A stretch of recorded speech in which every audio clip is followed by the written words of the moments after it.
Assalamualaikum warahmatullahi wabarakatuh. Allahumma sholli ala Muhammad. Hadis riwayat An-Nasai yang ini juz yang ke-6 halaman pertama nomor hadis 2357.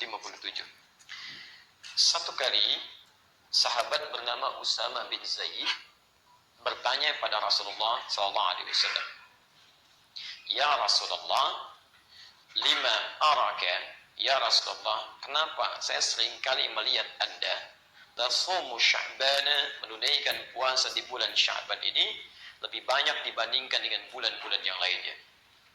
Baik, sekarang perhatikan jawabannya. Beliau bertanya tentang puasa di bulan Sya'ban, tapi jawabannya menerangkan tentang kekhususan bulan ini dibandingkan dengan bulan lainnya. Saya hapus yang ini, sudah saya jelaskan. Perhatikan. Dijawab oleh Nabi SAW, "Dzalika, demikian itu." Maksudnya, kenapa saya banyak puasa di bulan Sya'ban ini?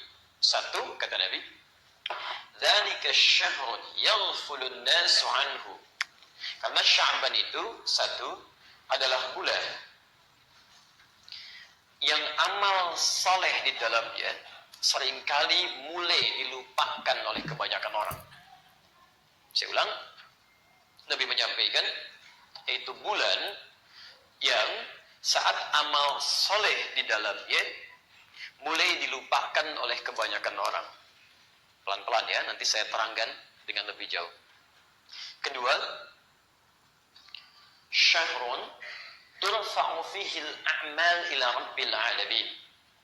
Bulan saat setiap amal yang dikerjakan itu akan diangkat, disebutkan di hadapan Allah Subhanahu wa ta'ala. Bulan saat setiap amal yang dikerjakan akan diangkat, langsung disebutkan seketika di hadapan Allah Subhanahu wa ta'ala. Dan ketiga, fa uhibbu an yurfa'a amali wa ana shaim. Maka saya akan sangat bahagia sekiranya ketika amal saya diangkat, disebutkan di hadapan Allah, saya sedang puasa. Tiga, saya berpuasa. Baik, kita mulai penjelasannya dengan lebih detail lagi. Pertama, Nabi sampaikan, Sya'ban ini adalah bulan saat umumnya kebanyakan orang mulai berkurang dalam menunaikan ibadahnya. Mulai lalai, kata Nabi, lupa dengan meningkatkan amal saleh. Kenapa terjadi demikian? Mari kita lihat pelan-pelan. Sya'ban itu bulan keberapa? Sudah, jangan terlampau lama. Kalau tidak tahu katakan Allahu a'lam. Antum banyak berpikir ya. Keluar lihat mobil mikir, lihat ke langit mikir, Masya Allah. Lihat kamera mikir deh. Baik, Sya'ban bulan keberapa? Keterlaluan kalau Allahu a'lam. Ayo, 8. Bulan ke-8. Ya. Mei bulan keberapa? Antum lebih cepat menjawab dibandingkan bulan ini saja. Masya Allah.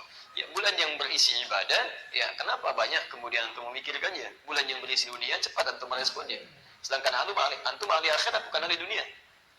Cuma sementara, kita nanti akan pulang gitu kan.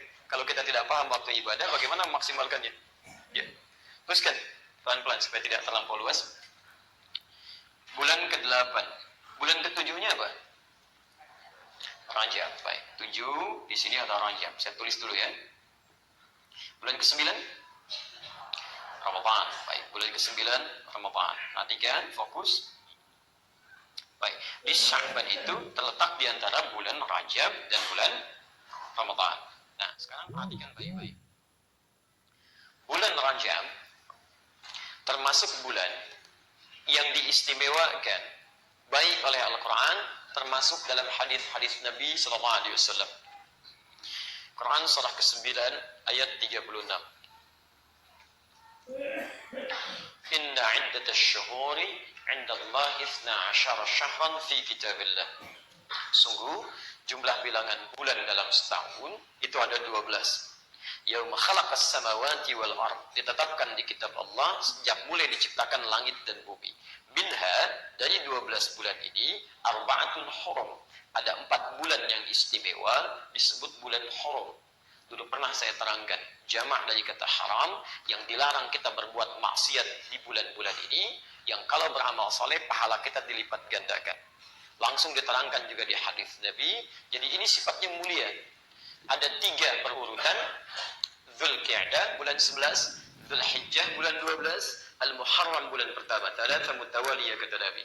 Kemudian Rajab, Mudhar, bulan Rajab yang keempatnya, ma baina Jumada wa Sya'ban, yang terletak di antara bulan Jumada yang ke-6 dan Sya'ban. Jadi begitu sampai ke bulan Rajab, termasuk bulan istimewa ini, orang banyak menghidupkan bulan ini dengan ibadah. Dari yang puasa, dari yang qiyamul lail, tahajud, tilawah Quran dan sebagainya. Di sini mereka semangat. Nah, bulan Ramadan itu lebih lagi keutamaannya.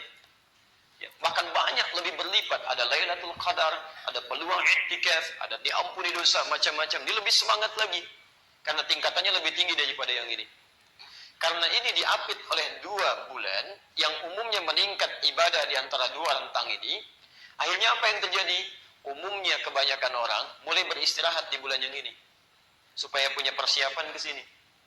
Nah, jadi setelah berikhtiar di sini meningkatkan amal saleh, di bulan ke-8 agak santai. Puasa jadi berkurang lagi, sholat malamnya jadi berkurang lagi, supaya merasa untuk punya energi sampai ke Ramadan di sini. Paham ini? Akhirnya disebutkan oleh Nabi bahwa bulan ini yang diapit oleh Rajab dan Ramadan ini sebagai bulan yang umumnya orang-orang mulai turun kuantitas dan kualitas ibadahnya. Sekarang perhatikan, saya berikan rumus dari kalimat Nabi ini yang nanti jadi kaidah dalam fikih.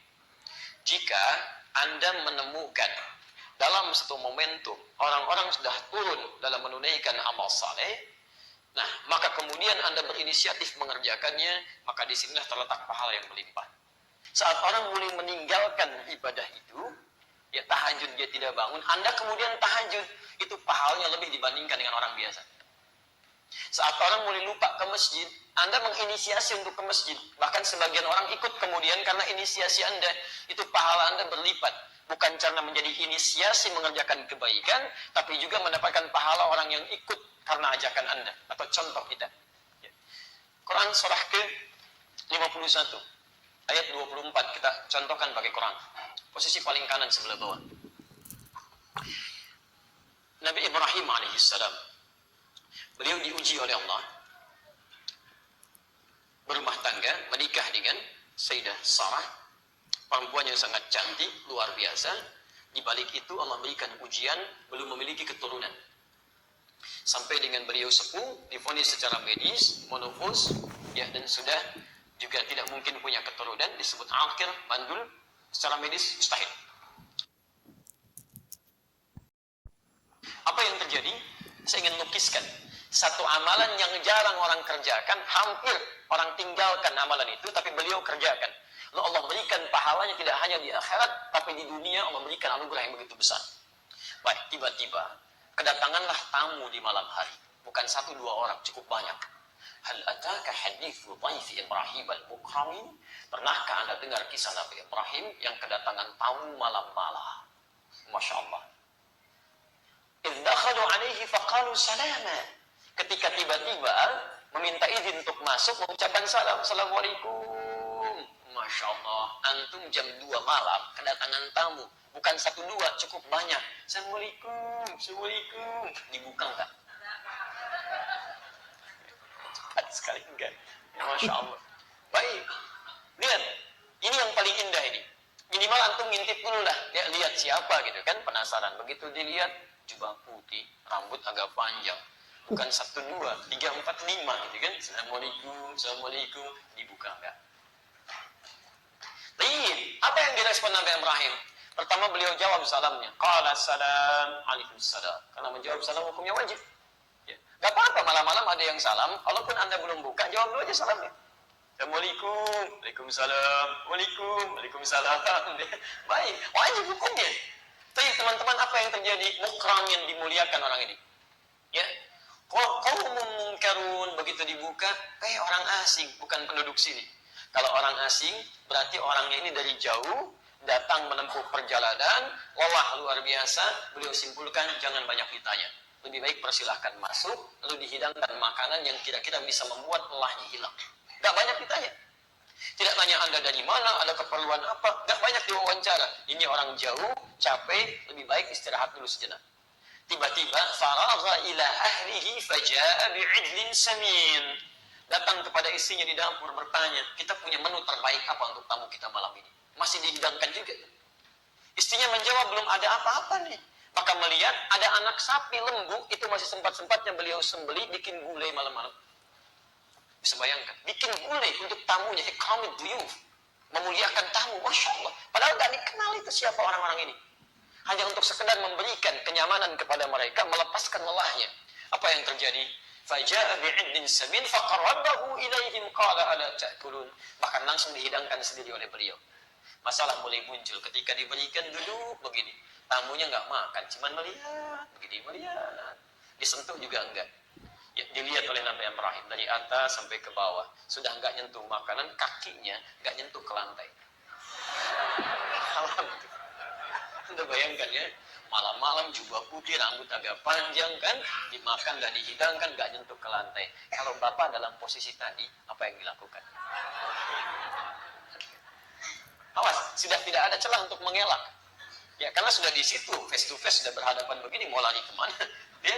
Nah, kalau ada suasana membuat kita khawatir, takut, tapi kita tidak punya peluang untuk mengelak, itu bahasa Arabnya disebut dengan aujas. Fa'aujasa minhum khifah. Maka mulai khawatir yang sangat dalam, tapi nggak punya kesempatan mengelak. Poinnya bukan itu. Tiba-tiba langsung menyampaikan orang-orang ini, atau makhluk-makhluk ini, qalu la takhaf, wa basyaruhu bi ghulamin alim. Kamu nggak usah takut, katanya. Kami malaikat yang datang ke sini. Jadi mereka malaikat yang menyamar, tapi yang paling menarik, tujuan utamanya bukan ke Nabi Ibrahim. Tujuan utamanya ke sepupu beliau, Nabi Lut. Cuman mampir ke rumah Nabi Ibrahim, datang ke situ, dimuliakan Nabi Ibrahim. Apa yang terjadi? وَبَشَّرُوهُ بِغُلَامٍ عَلِيمٍ. Maka seketika Allah berikan kabar gembira lewat malaikat ini, karena Nabi Ibrahim punya perilaku yang sangat mulia, melakukan amalan lebih daripada orang biasanya, yang mustahil bahkan dikerjakan banyak orang saat itu ditinggalkan. Kata Allah, sampaikan padanya, istrinya Sarah akan mengandung. Berikan kabar bahwa kamu akan punya anak yang sangat cerdas. Budamun alim, cerdas, genius. Nabi Ishak itu cerdas karena akan berhadapan dengan umat-umat yang pintar tapi keblinger. Ya, kalangan Yahudi nanti setelahnya. Ya. Maka sampai kaget istrinya. Ya, ayat selanjutnya fa'aqbalat imra'atuhu fi sarwatin fasakkat wajhaha wa qalat a'juzun aqim. Dia datang mengatakan, ya, jadi mendengar berita itu langsung keluar dari dapur. Apakah perempuan yang masih begini? Ya, sudah keriput, sudah monopause, sudah divonis tidak mungkin punya keturunan, masih mungkin punya anak, katanya. Apa jawaban malaikat? Masya Allah. Kadzalika qala rabbuk innahu wal hakimul alim. Demikian ketetapan Allah, kalau Allah sudah tetapkan, sudah. Allah yang maha tahu, Allah yang maha bijak dengan segala keputusannya. Perhatikan Bapak dan Ibu sekalian, ketika mengerjakan amalan yang umumnya orang tidak bisa lakukan, atau orang mulai turunkan itu, maka ada kebaikan yang besar di situ yang sudah kita bisa dapatkan. Jelas di sini?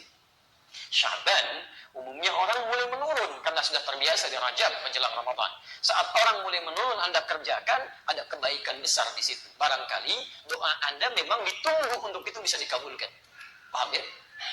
Jadi kalau malam-malam jam 2 ada tamu, Assalamualaikum, dibuka kan? Baik ya. Baik, satu, Sya'ban punya keistimewaan dengan anugerah yang berlipat. Bisa berarti pahala, bisa berarti pengabulan doa dan sebagainya. Berlipat. Allahumma shalli ala Muhammad. Dua, syahrul turfa'u fihi al-a'mal ila rabbil alamin. Bulan saat setiap amal itu, setiap amal diangkat, disebutkan di hadapan Allah Subhanahu wa taala. Masya Allah. Disampaikan. Tolong catat kalimat ini ya. Saya harus berikan penjelasan supaya nanti tidak dipotong potongan dari penjelasan ini. Jadi pernyataan yang tidak tepat nantinya. Allah sangat mengetahui. Mau amalan itu dilaporkan oleh malaikat, diangkat, disampaikan atau tidak, sebelum itu dilakukan Allah sudah mengetahui. Saat dilakukan Allah Maha mengetahui. Akan dilakukan Allah Maha mengetahui. Hanya yang penting Anda garis bawahi keterangan di lafaz ini, kemuliaan Sya'ban beda dengan yang lainnya. Kalau di bulan-bulan lain Anda beramal, mengerjakan amal saleh, maka amalan kita itu sekedar dicatatkan, tuliskan. Sebagai contoh, Anda membaca Al-Quran, satu hurufnya berapa? Tahu dari mana? Tirmidzi nomor hadis 2910 kan? Man qara'a harfan min kitabillah falahu asyru hasanat. Siapa yang membaca satu huruf dari kitab Allah, dia dapat setiap hurufnya 10 kebaikan. Walam aqul alif lam mim harfun. Saya tidak katakan alif lam mim satu huruf. Walaupun alifun harfun, lamun harfun, mimun harfun. Tapi alifnya satu huruf, lam satu huruf, mim satu huruf. Wa likulli harfin asyru hasanat. Setiap hurufnya 10 kebaikan. Jadi kalau kita baca alif lam mim, dapat berapa? Itu dituliskan oleh malaikat. Di akhirat dibuka, disampaikan kepada kita. Ada catatannya. Bahkan disuruh baca kita. Quran surah ke-17 itu. Ya, dari ayat 13 sampai ayat 15-nya. Iqra kitabak kafa bi nafsika al-yawma 'alaika hasiba. Posisi paling kanan di pertengahan agak sedikit ke bawah. Ini kitab kamu nih, silakan baca, lihat. Ini amalan-amalannya, ditampakkan itu. Ya. Bahkan ayat lainnya kita hafal. Faman ya'mal mithqala dzarratin khairan yarah. Wa may ya'mal mithqala dzarratin syarran yarah. Nanti akan dibuka, akan nampak sekecil apapun ada tertuliskan itu. Ada. Tapi ditulis. Tapi saat Anda mengerjakan di bulan Sya'ban, tidak hanya dituliskan. Begitu Anda baca alif lam mim, seketika diangkat sampaikan kepada Allah. Ya Allah, si fulan sedang baca ini. Ya Allah, si fulan kerjakan ini. Ya Allah, si fulan tahajud. Ya Allah, si fulan qiyamul lail. Ya Allah, si fulan tilawah Quran. Ya Allah, si fulan sedekah bulan Sya'ban. Tidak pada bulan yang lain. Karena itulah orang banyak menghidupkan bulan ini. Lomba-lomba meningkatkan ibadah siang malamnya. Karena mereka menginginkan nama mereka disebut di hadapan Allah Subhanahu wa Ta'ala. Jadi kita disebut di hadapan manusia saja bangganya luar biasa. Ada wisuda anak-anak disebut, Masya Allah, Fulan bin Fulan juara pertama penghafal Quran, putra yang sangat rajin. Orang mulai melihat, orang tuanya bangga, anaknya senang.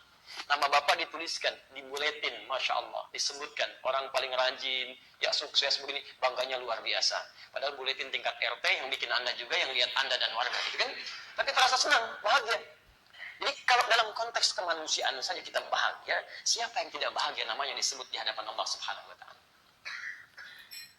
Ayo coba lihat. Makanya Nabi menginginkan termasuk bagian darinya. Ya, bagian ketiganya, wa uhibbu an yurfa'a amali wa ana shaim.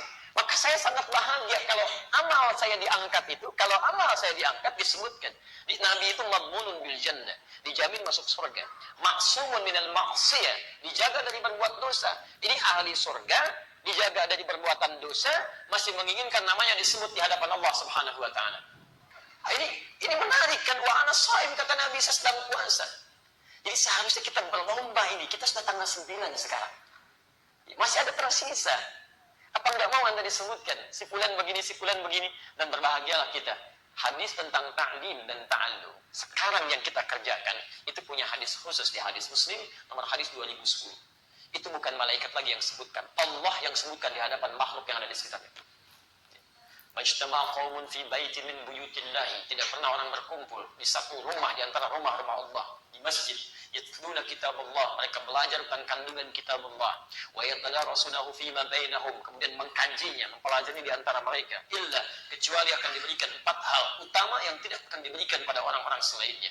Ghasyiyatuhumur rahmah, mereka akan dinaungi oleh rahmat Allah Subhanahu wa Ta'ala. Nazalat alaihimus sakinah, diberikan ketentraman dalam jiwanya. Makanya taklim yang baik itu taklim yang menenangkan jiwa kita, menghadirkan rahmat, kasih sayang dengan sesama. Jadi kalau Anda ikut taklim tidak membuat diri Anda tenang, ada yang salah dalam taklimnya. Kalau Anda ikut belajar tidak menjadikan Anda berkasih sayang dengan sesama, ada yang keliru juga dalam prosesnya. Yang paling menarik, wahabbathumul malaika, malaikat ikut bergabung di situ. Mungkin ini yang kelihatan sedemikian jumlahnya. Anda mungkin tidak mengerti, termasuk saya mungkin tidak tahu berapa malaikat yang berkumpul saat ini.